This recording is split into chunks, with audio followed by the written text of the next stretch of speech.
Hey, welcome back to the channel. It's awesome that you're tuning in. In today's video we are going to be doing chit chat regarding some weird Chinese devices, and this is called the Super Arcade Emulator. And you know, this is one of those products I do own for quite a long time now, and the reason is just this is one of those very horrible fun novelties. Yeah, that would be nice. By the way, a very cool thumbnail.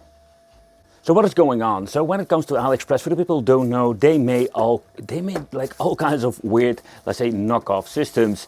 And where we had like the NES time, Super NES Mini time, they also ripped off of course, the PlayStation Mini, and they released this horrendous piece of crap called the RetroPlay PS, or the Super Arcade Emulator.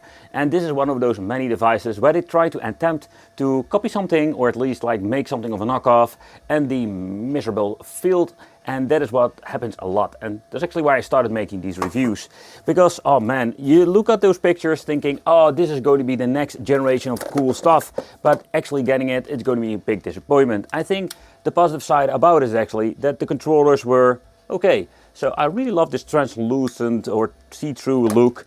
The controller quality, it's, oh, like you expect with these fake controllers. So to begin with, you can already see that this controller is messed up. Where you're going to be feeling the controllers, you can feel the left L1 or the L1 is so slightly different. They're like the cheap one joysticks because of the plastic joysticks. There's not like even rubberized. In here we're finding just a micro USB cable because this thing powers on with a 5-volt freaking adapter. Then we're having a very long, nice looking HDMI cable, and oh yeah, recycled toilet paper manual. Man, this is a very unique one you don't see very often. Just explains how you need to connect it, but yeah, come on. It's just plug and play. What I do love about it, we're having the troubleshooting stuff. Having no picture on the TV screen. Please check and confirm your equipment works normally, you know. More like the Captain Obvious manual.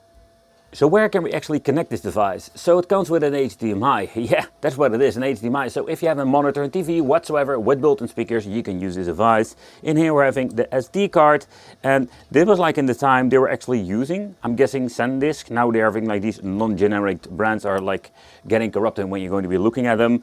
So input 5-volt micro USB to USB port, but I'm going to point out that this is not a typical device where you can plug in every single controller you can like find around in your house.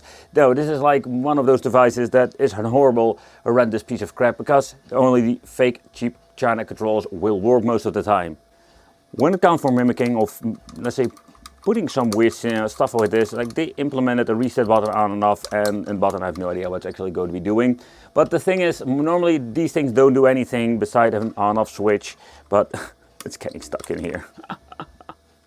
CPU tried to kill the CPU. I don't know what's going on, but in the end, when you're going to be looking at this device, where it was quite a cool idea, where they just stick something of a pie in it, it just reboots. But let's do a chit chat about what was actually happening when this thing was working, because I had some captures of some gameplay, and what could we actually do with this? The first time I've booted it up, I was quite surprised to see how nice it all looks. I love the pie image, but when it comes to the pie itself, this is not your typical pie in the inside. No, and yep, they are like showcasing some PlayStation Portable, some N64, the same shenanigans that we have seen many times before now. We can conclude that these, like say, cheap devices are great for 8-bit, 16-bit, some handheld, some arcade even. But when you're looking at, let's say, the later system, they will not run great. However, some Ninja Gaiden and a couple of other games I've been trying out, but let's dive into it. But for emulation performance, like I mentioned before, the simple systems like an 8-bit, 16-bit and some handhelds run just fine. So we did have some limitations when it comes to the arcade part of here. In particular with the Tekken MAME, Killer Instinct, and a handful of games will not run on these cheap devices. But when it comes to 1944 or some other, let's say, systems of MAME, they were running great. However, if you're going to be deep diving into some other classics, if you're going to be going into the Game Gear Master System, and in between recordings it even, let's say, just got stuck. However, this is one of the starting problems that I've noticed throughout having this thing in quite a long time. So when you're looking into the Game Boy Advance, also here we have no problem. So when it comes to a Nintendo DS, that are the systems that are not capable to run on this basic device. So going back into some old school Sega Genesis part, here we had a lot of fun with some beefcake turns into Wolfie. However, there are many different games out there that I can enjoy. But let's move into the N64 part, and this is a great, let's say, example. You can see everything is completely messed up and maybe a wrong emulator with the wrong chip. But in the end, we have seen it many times before now with these cheap devices. And yeah, N64, we should run it only on a PC with some Batocera. We can even use it on an old PC now that has overall better performance than these cheap Gamebox or Pi-based devices.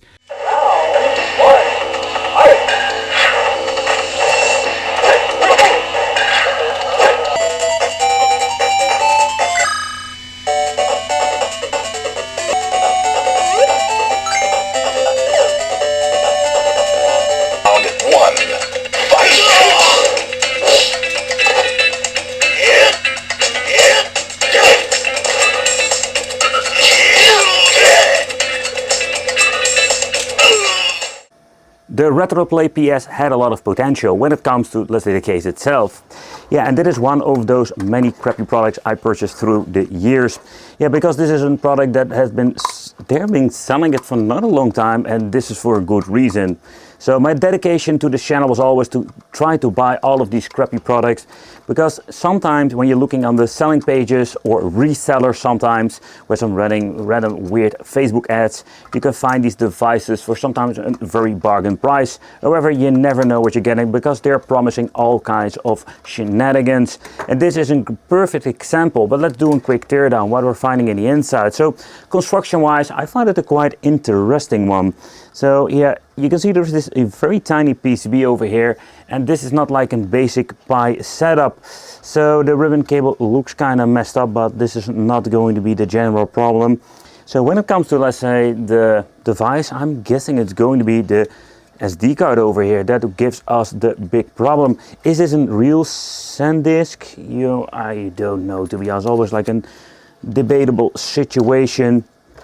I tried to rip this thing off, but I tried to rip this thing off from the plastic housing, but so far I didn't succeed. With a simple reason, I needed to remove two parkers over here, tiny ones.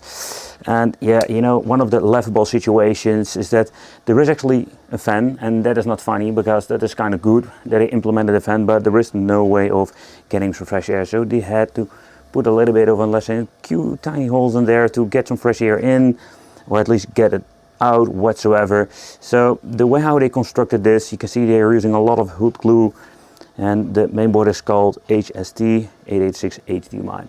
So, but nevertheless, this is one of those many products I noticed throughout the years that was like an absolutely huge piece of garbage.